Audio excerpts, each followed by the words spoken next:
নমস্কার বন্ধুরা, আজকে আমি তোমাদের সাথে শেয়ার করব পাঞ্জাবের বিখ্যাত chicken curry recipe. Bengali chicken curry তো অনেক খেয়েছো, তো এবার একবার ট্রাই করে দেখো পাঞ্জাবি চিকেন কারি কেমন লাগে খেতে।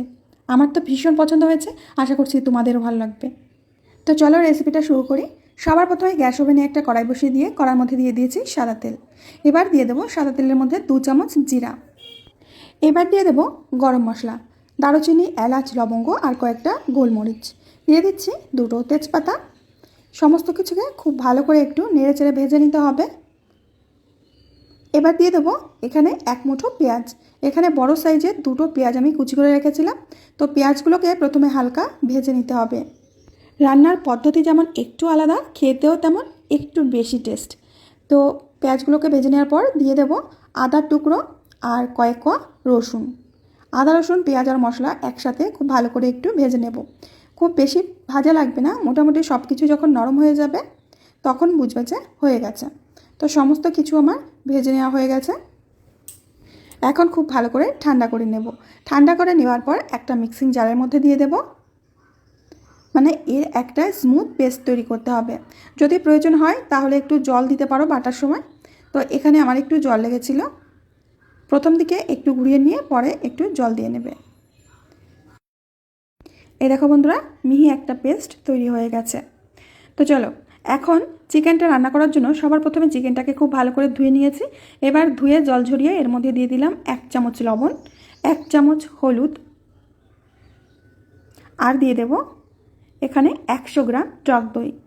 এখানে আমি 1 কিলো চিকেন নিয়েছি, 1 কিলো চিকেনের জন্য এখানে 100 গ্রাম টক দই দিয়ে দিলাম।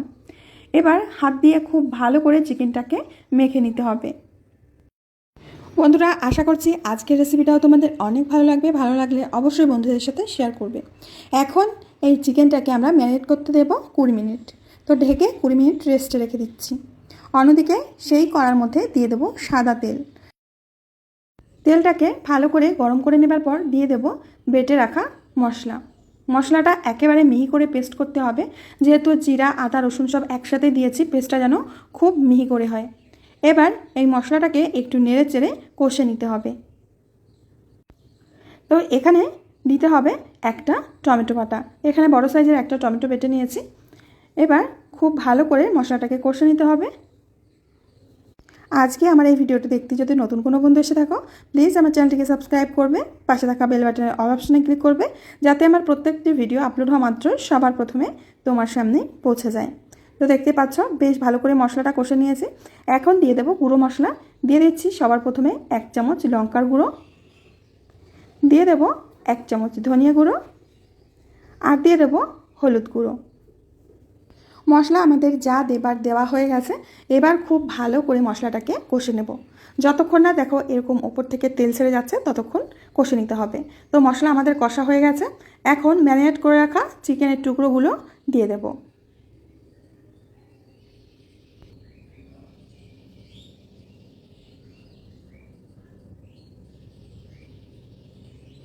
এবার চিকেনের সাথে মশলাটাকে মিশিয়ে নিতে হবে।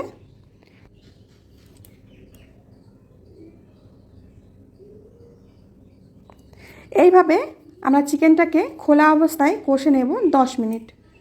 10 মিনিট একদম ঘড়ি ধরে চিকেনটাকে কষে নিতে হবে, যেহেতু চিকেনের টুকরোগুলো একটু বড় বড় রয়েছে, রান্না করতে একটু সময় বেশি লাগবে।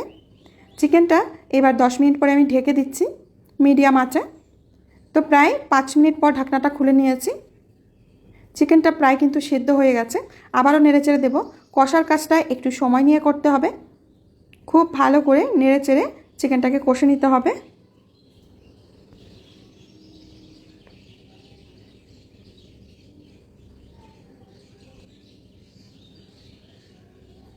চিকেন আমার একেবারেই কষা হয়ে গেছে।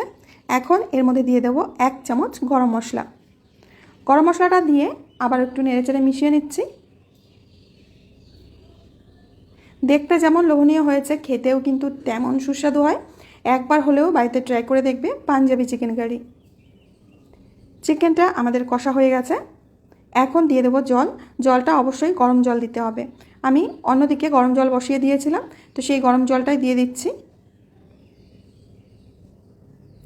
এখন আর কিছু করতে হবে না। এখন নেড়ে চেড়ে এবার মিডিয়াম আঁচে আমরা রান্না করে নেব আরও 10 মিনিট।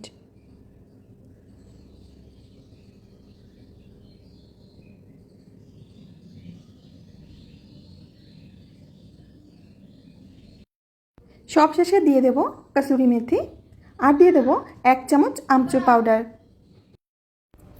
ভালো করে মিশিয়ে নেব। রান্নাটা কিন্তু আমাদের একেবারেই কমপ্লিট হয়ে গেছে। দেখতে পাচ্ছ একটা চিকেনের টুকরোও কিন্তু ভেঙে যায়নি। এই চিকেন কারিটা খেতে একেবারেই আলাদা, একেবারেই অন্যরকম লাগে, কিন্তু দারুণ লাগে খেতে। এটা তোমরা ভাত, রুটি, পোলাও, পরোটা সব কিছু দিয়ে খেতে পারবে, খেতে দুর্দান্ত স্বাদ হয়।